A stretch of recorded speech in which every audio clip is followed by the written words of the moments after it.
Hello dear students, welcome back to my channel EduColors. In this video we will discuss about the geography of class 8. The lesson जो chapter है हमारा वो है industries. This is worksheet 17 which is scheduled on 23rd of November. The subtopic is classification of industries based on size and ownership. Okay, classification of industries based on size and ownership. यानी कि हम इस worksheet में industries का classification पढ़ेंगे किसके based पे कि उनका साइज क्या है और उनकी ओनरशिप क्या है. ओके, इस वीडियो में हमें इन्हीं दो के बारे में चर्चा करनी है. सो चलिए अब हम कंटेंट पढ़ लेते हैं.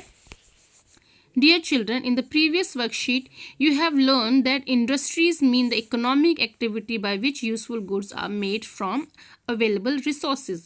यानी कि हमने पिछली वर्कशीट में ये पढ़ा कि जो हमारे आसपास की चीज़ें हैं जो उसका हम प्रोडक्शन करते हैं उसको हम मैन्युफैक्चरिंग करते हैं, तो एक तरीके से हम इंडस्ट्री का निर्माण कर रहे हैं. Industries can be classified on many grounds. Industry को हम कई भागों में बांट सकते हैं. In this worksheet we will try to understand the classification of industry based on size and ownership. और इस वर्कशीट में हम क्या पढ़ेंगे, हम इंडस्ट्री को साइज एंड ओनरशिप के बेस्ड पर क्लासीफाई करेंगे. चलिए रीड करते हैं. पहले हम पढ़ेंगे साइज के बेस्ड पर. The size of industry refers to the amount of capital investment, the number of people employed and the amount of production. Size जो है इंडस्ट्री का कैसे क्लासिफाइड किया जाएगा, जैसे मान लीजिए दो व्यक्ति हैं, एक व्यक्ति है या दो व्यक्ति है या तीन है या 5-6 लोग हैं, इन्होंने एक बिजनेस शुरू किया जिसमें उन्होंने कम पैसा लगाया, कम लोग लगे और जो उनका प्रोडक्शन हो रहा है वो भी कम हो रहा है. तो जो छोटे लेवल पे ये कर रहे हैं यानी जो छोटा साइज है इनका, तो इसको हम जो कहते हैं इसको भी हम दो पार्ट्स में डिवाइड कर सकते हैं. एक जो स्मॉल स्केल इंडस्ट्री होती है और दूसरी जो लार्ज स्केल इंडस्ट्री होती है. तो हम पहले बात करेंगे स्मॉल स्केल इंडस्ट्री की. तो स्मॉल स्केल इंडस्ट्री हो गई, इसको हम कहते हैं कॉटेज और डोमेस्टिक इंडस्ट्री भी कह सकते हैं. सो डोमेस्टिक और कॉटेज इंडस्ट्री में आप बेसिकली क्या करते हैं, आप घर में रह के भी काम कर सकते हैं, आप हैंडी क्राफ्ट्समैन का काम कर सकते हैं, आप आर्टिस्टन सच एज बास्केट वीविंग का काम कर सकते हैं, टोकरी बुनने का, आप पोट्री मेकिंग बना सकते हैं, आप जगरी यानी कि गुड़ बना सकते हैं, आप सोप बना सकते हैं, आप कैंडल मेकिंग, आप मोमबत्ती बना सकते हैं. तो ये सारे जो काम हैं आप घर में कर सकते हैं. जो काम आप घर में कर सकते हैं उसको हम कॉटेज और डोमेस्टिक इंडस्ट्रीज बोलते हैं. इसमें कम पैसा, कम लोग लगते हैं और बहुत बड़ी फैक्ट्री लगाने की भी ज़रूरत नहीं है. तो साइज के बेस्ड पर ये हो गई हमारी स्मॉल स्केल इंडस्ट्री. अब हम बात करेंगे लार्ज स्केल इंडस्ट्री की. लार्ज स्केल इंडस्ट्री में क्या रिक्वायरमेंट होती है, मोर कैपिटल यानी पैसा ज़्यादा, मोर वर्कर यानी लोग ज़्यादा. These industries produce large quantities of goods.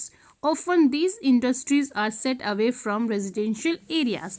और ये जो इंडस्ट्री है जिसमें काफ़ी पैसा लगता है, ज़्यादा लोग लगते हैं, बड़ी मशीनें चाहिए होती हैं और ये इंडस्ट्री छोटे एरिया में नहीं लग सकती है, इसलिए ये जो इंडस्ट्री है ऐसे एरिया में लगती है जहाँ पर रेजिडेंशियल एरिया ना हो, यानी कि कोई कॉलोनी ना हो, कोई ज़्यादा आबादी वाले घर ना हो. तो ऐसे एरिया में लगती है जहाँ पर खुला मैदान हो और कम आबादी वाले लोग हों.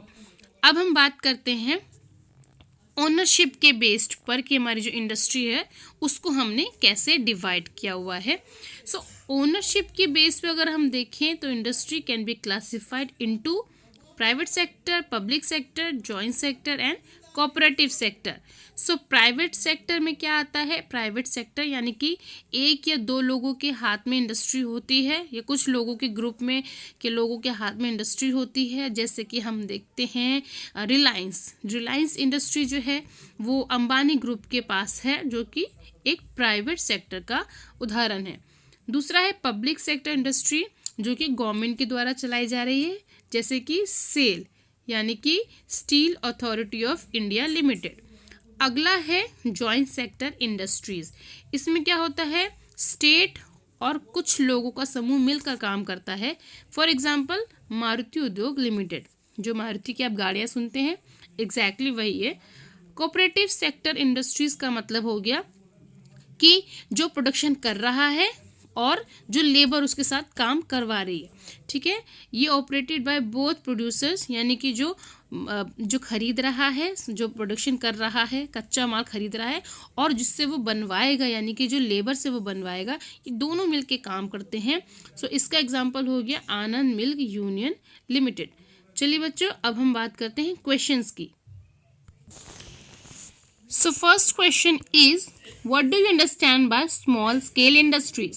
So इसका आंसर होगा small scale industries are labor intensive yet require little capital, यानी कि कम कैपिटल यानी कुछ पैसे में इंडस्ट्री जो है वो लग जाती है। Small scale industries manufacture goods or provide service with the help of smaller machine and a few workers and employees, यानी कि जो small scale industry है उसमें छोटी मशीनों, कम लोगों, कम पैसों, कम जगह में ये इंडस्ट्री खोली जा सकती है। तो इसे हम कहते हैं स्मॉल स्केल इंडस्ट्री। अब अगला क्वेश्चन है difference between the joint sector and the cooperative sector. Joint sector क्या होता है, जिसमें ओनरशिप कंट्रोल क्या होता है, management are shared jointly by the government and the private entrepreneurs, यानी कि कुछ जो प्राइवेट एंटरप्रेन्योर्स होते हैं, यानी कि जो कुछ प्राइवेट समूह होते हैं और गवर्नमेंट के द्वारा मिला के काम किया जाता है। फॉर एग्जांपल मारुति उद्योग लिमिटेड। कोऑपरेटिव सेक्टर में क्या होता है, industries are owned and operated by the group of individuals who are producers or workers in the industry. For example, Anand milk union limited, यानी कि इसमें क्या होता है, जो रॉ मटेरियल खरीद रहा है और जो रॉ मटेरियल को से चीज़ें बना रहा है, प्रोड्यूस करने के अलावा जो लेबर है मिलके काम करती हैं। सो इसे ये जो एग्जांपल हो गया आनंद मिल्क यूनियन लिमिटेड का। अच्छा, अब अगला जो क्वेश्चन है वो है make a list of item received from domestic industries, यानी कि घरेलू काम करने से हम कौन से सामान जो हैं वो बना सकते हैं, घरेलू जो हम घर में रह के काम कर सकते हैं। सो इसका जो लिस्ट है वो बहुत इजी है, ये क्वेश्चन बहुत इजी है बच्चों। हम जैसे कैंडल मेकिंग कर सकते हैं, सोप मेकिंग, डॉल मेकिंग, जागरी यानी गुड़ बनाना, पॉटरी मेकिंग, कोई पोट्री बनाना, बास्केट वीविंग, टोकरी बुनना, तो एक्सेट्रा काम हम जो है वो घर में रह के यानी कि डोमेस्टिक इंडस्ट्री में कर सकते हैं। अब हमारा अगला जो क्वेश्चन है वो है why should large scale industry be kept separate away from residential areas, give your thoughts, यानी कि जो लार्ज स्केल इंडस्ट्री है वो रेजिडेंशियल एरिया में क्यों नहीं लग सकती, because large scale industries require more capital, more workers, these industries produce large quantities of goods, often these industries are set away from residential areas, यानी कि इस जो इंडस्ट्री उसको लगाने के लिए ज़्यादा पैसा, ज़्यादा लोग चाहिए, बड़ी फैक्ट्री चाहिए होती है, तो इसको हम छोटे कॉलोनियल यानी कि जो हम कॉलोनी या फिर किसी रेजिडेंशियल एरिया में एस्टैब्लिश नहीं कर सकते। सो इसलिए हमें इसके लिए ऐसी जगह चाहिए जो कि रेजिडेंशियल एरिया से आउट एरिया हो। सो ये हमारा जो वीडियो है बच्चों, यहाँ पर सारे हमारे क्वेश्चंस जो हैं वो हमारे कंप्लीट हो चुके हैं।